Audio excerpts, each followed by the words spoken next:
ગમે એટલી દીકરીઓ હશે, ગરીબ હશે, મા નહીં હોય, બાપ નહીં હોય, તો ભલે 100, 150, 200 ગમે એટલી હશે, આવતા 7મા સમૂહ લગ્નમાં હું ધામધૂમથી મારી દીકરીઓ પરણાવું એ રીતે જ પરણાવીશ.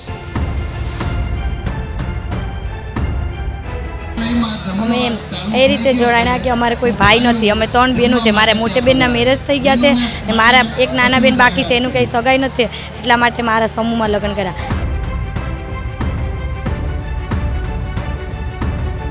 એના પપ્પા હારે રહેતી હતી, 3 વર્ષ ત્યાં પપ્પા ગુજરી ગયા છે. પછી એનો મેરેજનો સમય થયો તો ઘર નાખ્યો. અવળો મોટો સમય કાઢે છે, આના માટે કંઈ આ એક દિવસની તૈયારી ના હોય. આના માટે તો ઘણા દિવસો સમય કાઢવો પડે છે અને એ સમયની તૈયારીના આધારે આવું ભગીરથ કાર્ય થતું હોય છે. ભગાભાઈ સોલંકીના આ સમૂહ લગ્નની અંદર અહીંયા સર્વરોગ નિદાન કેમ્પ પણ કરવામાં આવ્યો હતો. ગોકુલ હોસ્પિટલના ડૉક્ટરોની તમામ ટીમ છે, એ તમામ ટીમ અહીંયા આવી હતી. બાકી સહકાર દેવામાં કુટુંબ કબીલાથી લઈને બીજા બધા પણ સેવા આપવા, પીરસવાળાથી લઈને રસોઈ બનાવવા માટે કરીને કંઈક ને કંઈક, અને મારા ગામનો પણ મને સપોર્ટ રહેશે. રૂડી રીતે રહેજો જગમાં, રૂડા કરજો કામ, હાચા દિલથી સેવા કરતા રીજે મારો રામ. ઠીક થાવું, તલ ઠારવું, કરવું પરહિત કામ, પોતે તરવું અને બીજાને તારવું, આ તો વહમું છે વિશ્રામ. આમ તો દર વર્ષની જેમ આ વર્ષે પણ વેરાવળની અંદર મિત્રો બાલકેશ્વર મિત્ર મંડળ દ્વારા સર્વ જ્ઞાતિ સમૂહ લગ્ન મહોત્સવનું આ બેકગ્રાઉન્ડમાં આપ જોઈ શકો છો. ભગવાનભાઈ સોલંકી મારી સાથે છે, માનસિંહભાઈ પણ છે. પણ મારો કહેવાનો ભાવાર્થ એ છે કે જ્ઞાતિ જાતિના વાડા છોડી એકરૂપ બની એક તાંતણે બધો સમાજ એક સાથે મળી અને ભગીરથ કાર્યની અંદર, સત્કાર્યની અંદર જોડાય એવા હેતુ સાથે ભગવાનભાઈ મારી સાથે છે, તેમના ધર્મપત્ની અને અનેક દીકરીઓ આ ભગીરથ કાર્યની અંદર, આ સમૂહ લગ્ન ઉત્સવની અંદર એમ કહે કે 18 વર્ષની દીકરીઓ, કોઈ એક પર્ટિક્યુલર એક જ્ઞાતિ નહીં પણ બધી જ્ઞાતિ, કોઈ જ્ઞાતિ અહીં બાકી નથી, એના સમૂહ લગ્ન કરાવે છે. ભગવાનભાઈ, પ્રથમ આપણે બેઝિક વાત કરીએ કે આજે સવારની પાળી આપણે કહીએ કે સવારે પણ અનેક જાન હતી અને બપોર પછીનો સમય છે, તો અત્યારે કેટલી જાન ટોટલ, કેટલા નવ દંપતીએ પ્રભુતામાં પગલાં માંડ્યા? કુલ 49 નવ દંપતીએ એ પ્રભુતામાં પગલાં માંડ્યા છે. સવારના 30 હતી, અત્યારે 19 દીકરી છે. કેટલામાં સમૂહ લગ્ન? અત્યાર સુધીમાં કેટલીક દીકરીઓના લગ્ન કરાવ્યા? ટોટલ આ 6ઠ્ઠો સમૂહ લગ્ન છે અને અત્યાર સુધીમાં 190 દીકરીઓના લગ્ન કરાવ્યા છે અને આવતા વર્ષે 7મો સમૂહ લગ્ન પણ કરવા જઈ રહ્યા છે. ગમે એટલી દીકરીઓ હશે, ગરીબ હશે, મા નહીં હોય, બાપ નહીં હોય, તો ભલે 100, 150, 200 ગમે એટલી હશે, આવતા 7મા સમૂહ લગ્નમાં હું ધામધૂમથી મારી દીકરીઓ પરણાવું એ રીતે જ પરણાવીશ. હવે બેઝિક આ તમે વાત કરી, હવે સમજવું છે, મા ન હોય અથવા તો પિતા ન હોય, તેમના માતા પિતા ન હોય, ક્યારેક એવી દીકરીઓ પણ છે. નરેન્દ્રભાઈએ વાત કરી, હમણાં એમની સાથે પણ વાત કરશું અને દીકરીઓ સાથે પણ વાતચીત કરશું, કારણ કે ઘણી બોલી શકે એવી એજ્યુકેટેડ દીકરીઓ પણ છે. તો સમજવો એ મુદ્દો કે સમગ્ર કાર્યમાં સાથ સહકાર કોનો રહી, કારણ કે દાતાશ્રીઓ પણ હશે કદાચ, તો વ્યવસ્થાપનમાં કઈ રીતે શરૂઆત કરી, બેઝિક ભાવે તમારી લાગણી વ્યક્ત કરવી હોય તો કઈ રીતે કરશો? ના, આમાં તો કંઈ બીજું હતું નહીં, પણ મેં એક મારું મકાન બનાવ્યું હતું, એટલે મારું સર્કલ બહુ મોટું હતું, એટલે 4, 5, 6 હજાર પબ્લિક માણસ થાય મારી ત્યાં. તો મેં કીધું એટલું ખાલી વાસ્તામાં આપણે કરી દઈએ, એના કરતાં દીકરીઓ 11 પરણાવીએ તો એવો વિચાર આવ્યો. એવા વિચારમાંથી વિચાર આવ્યો ને પરણાવવાનું હતું, ત્યાં કોરોના આવી ગયો. પછી મેં 4 પાર્ટમાં 32 દીકરીના લગ્ન 2021માં કર્યા હતા. પછી દર વર્ષે એ રીતે ચાલુ રાખ્યું. અને જોઈએ તો સાથ સહકારનો વાત કરીએ તો આમાં જે કંઈક ખર્ચ થાય છે, મંડપથી લઈ, ગોરદાદાથી લઈને જમણવારનો કે કોઈ પણ, આ જગ્યા તો મારા પોતાના ઘરની છે, એ પોતે મારો પરિવાર, એટલે મારા 3 ભાઈઓ અમે કરીએ છીએ. અને બાકી કરિયાવરના દાતા મારું સર્કલ અને મારા ભાઈઓ દોસ્તાર. આજની તારીખે મેં કોઈને સામેથી કીધું નથી, ઓટોમેટિક મારું સર્કલ અને મારા ભાઈઓ દોસ્ત બધા કુટુંબ કબીલા દાતા બની જાય છે. બાકી સહકાર દેવામાં કુટુંબ કબીલાથી લઈને બીજા બધા પણ સેવા આપવા, પીરસવાળાથી લઈને રસોઈ બનાવવા માટે કરીને કંઈક ને કંઈક, અને મારા ગામનો પણ મને સપોર્ટ રહેશે. આવા કાર્ય માનસિંહભાઈ એક લોકસેવક તરીકે, અહીંયા કોઈ પક્ષની વાત છે નહીં, પણ લોકસેવક તરીકે છો તમે ઉપરથી જોતા હોય, એક ડ્રોન દ્રષ્ટિ કહેવાય, સમાજ માટે હિત માટે દરેક સમાજે મિટિંગો કરવી પડે છે, ખર્ચાઓ વધે તે માટે અત્યારે દરેક સમાજ મિટિંગ કરે છે, ખર્ચા ઓછા કરો, સોનાનો ભાવ આસમાને છે. એની સરખામણીમાં આ ચિત્ર જુઓ છો એ કેવું ચિત્ર જુઓ તમે? સામાજિક સમરસતાનું ઉત્તમમાં ઉત્તમ કોઈ ઉદાહરણ હોય તો આજે આ ભગવાનભાઈ સોલંકી દ્વારા જે સમૂહ લગ્ન કરે છે આ સામાજિક સમરસતાનું સૌથી શ્રેષ્ઠ ઉદાહરણ છે. નરેન્દ્રભાઈ વારંવાર કહેતા હોય છે કે દરેક સમાજે સાથે મળીને રહેવું. એ સંદર્ભમાં ભગવાનભાઈએ 6ઠ્ઠો સમૂહ લગ્ન કર્યો છે. મજાની વાત એવી છે કે અહીંયા દરેક સમાજના લોકો છે. મેં હમણાં જોયું ત્યાં એક રાજસ્થાનથી પણ એક સમાજ છે જાન લઈને આવ્યો છે. અહીંયા દલિત સમાજનું જાન છે, અહીંયા કોળી સમાજની જાનો છે, અહીંયા આહિર સમાજના છે, અહીંયા બીજા અન્ય સમાજના લોકો છે. એટલે ખૂબ સારું અને સરાહનીય કામગીરી ભગવાનભાઈ કરે છે. હું એમને વંદનીય છે ને એમને ખરેખર અભિનંદન છે, એમની આખી ટીમને અભિનંદન છે. ખૂબ સારું કામ. આવું તો આપણે ઘરે આપણી દીકરીને પરણાવીએ ત્યારે ના કરતા હોય, પણ ખૂબ સારું સ્વખર્ચે અને પૈસાની તો ગૌણ વાત છે.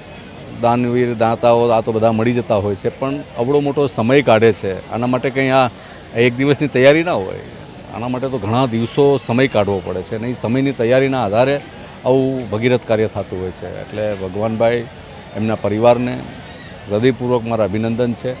આવું જ કામ તમે કરતા રહો એવી શુભેચ્છા પણ છે. અમારા જેવા યુવાનોની જ્યાં જરૂર પડે ત્યાં હાકલ મારતા રહેજો. અમે તમારી સાથે આવા શ્રેષ્ઠ કાર્યમાં તમારી સાથે કાયમી માટે છે. માનસિંહભાઈ ખૂબ ખૂબ ધન્યવાદ. બેન, સફળ પુરુષ પાછળ એક સ્ત્રીનો હાથ હોય અને લગ્નનો સમય છે. લગ્નના 4 ફેરામાંથી આપણે શીખવાનું હોય. 3 ફેરા ભગવાનભાઈ પુરુષ આગળ, 1 ફેરો સ્ત્રી આગળ. એમાં સમજવું એ છે કે આવા સત્કાર્યમાં પણ સાથે જોડાય નહીં. બહેનો અનેક છે, દીકરીઓના લગ્ન છે, અમુક વાતો હોય, સામાજિક પ્રશ્નો હોય, તમને ના પણ કહી શકે. એ માટે બેનનો સાથ સહકાર હોવો જરૂરી. ક્યારેક એવું પણ બનતું હોય સામાજિક બાબતોની અંદર. કઈ રીતે કામ કરો મળીને સામાજિક સેવા? એને જે યોગ્ય લાગે. હું કોઈ દિવસ ક્યારેય પડપૂછ નથી કરતી કે તમે શું કરો છો, કે એને જે યોગ્ય લાગે એ કરવાનું. નામ શું તમારું? હંસાબેન. આમાં સાથે બહેનોનો સાથ સહકાર. હા, અને બહુ સારું લાગે છે અમને. નરેન્દ્રભાઈ, તમે આમ તો દીકરી તરફથી છો ને, આ જે તમે કાર્યને કેવું જુઓ છો? તમે જે આવ્યા છો, તમારા પણ સગાવાલામાંથી હશે દીકરીના લગ્ન, એની વાત કરો થોડા. નહીં, સરસ છે, સારું છે.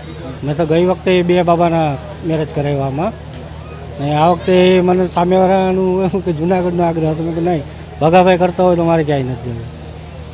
મને આજ મારી ભત્રીજી થાય, ખુશી. પપ્પા એક્સપાયર થઈ ગયા છે ને મમ્મીનું ડિવોર્સ છે. એની નાની હતી ત્યારથી ટૂંકમાં એના પપ્પા હારે રહેતી હતી. 3 વર્ષ ત્યાં પપ્પા ગુજરી ગયા છે. પછી હવે એનો મેરેજનો સમય થયો તો મેં કરી નાખી. મેં છે, અમારી બેન છે, 2 ધ્યાન રાખીએ થઈ જાય. હવે આ સારામાં સારું છે ભગાભાઈ. અહીં આપણા ગામમાં છે, આપણે ક્યાંય જવું ન પડે ને અમે તો ગઈ વખતે મને અનુભવ છે એટલે મેં મારે અહીંયા જ કરવાના છે. મને તો સારું છે લાગે. એમને કરતા રહે ભગાભાઈ આ રીતે સેવા આપે છે. બેન, તમે થોડું કહો. પિતાનો હોય પણ અહીંયા ભગવાનભાઈની કૃપા છે. તમને આનંદ છે ખરો? પિતા ન કરી શકે પણ ભગવાનભાઈ પિતા બનીને આજે કામ કર્યું છે. આનંદ આવે? હા હા હા હું ખુશ છું કે મારા લગ્ન થયા અને મારું એટલું સારા ઓલાથી બધું કાર્ય પતી જશે એટલા માટે. પરિવાર બીજું બધી સાથે? હા હા બધા આવ્યા છે પરિવાર, મારા કાકા ફઈ ને બધા છે. શાંતિબેન જાદવ. અમે એ રીતે જોડાણા કે અમારે કોઈ ભાઈ નથી. અમે 3 બહેનો છે. મારા મોટી બેનના મેરેજ થઈ ગયા છે ને મારા એક નાના બેન બાકી છે, એનું કંઈ સગાઈ નથી. એટલા માટે મારા સમૂહમાં લગ્ન કર્યા. સમૂહમાં લગ્ન કરવા માંગીએ. ઘરે લગ્ન કરીએ તો ખાલી કુટુંબ જ આવે છે, સમૂહમાં લગ્ન કરીએ તો હરેક જ્ઞાતિનો આવે છે. અમને ખૂબ આનંદ થાય છે. આપ જોઈ શકો છો કે બ્લડ ડોનેશન કેમ્પ અને નિદાન કેમ્પનું પણ છે. અનેક ડૉક્ટરો જેમાં ભાગીદાર બન્યા છે. નિમાવત બાપુ મારી સાથે છે, શિક્ષક છે. બાબુ, તમે તમારી રીતે થોડી આ વાત કરો કે સમૂહ લગ્ન તો હોય છે પણ સાથે સાથે આ આરોગ્યની બાબત આપણે કહીએ છીએ, એટલે કે બ્લડ ડોનેશન અને સર્વ નિદાન કેમ્પનું છે, એની થોડી બેઝિક વાત કરો. અત્યારે ભાલકેશ્વર મિત્ર મંડળ દ્વારા વેરાવળ બાયપાસ ઉપર આ સુંદર મજાનું આયોજન, છઠ્ઠો સમૂહ લગ્ન ભગવાનભાઈ સોલંકી દ્વારા અને તેની ટીમ દ્વારા આજે આયોજન થયું છે.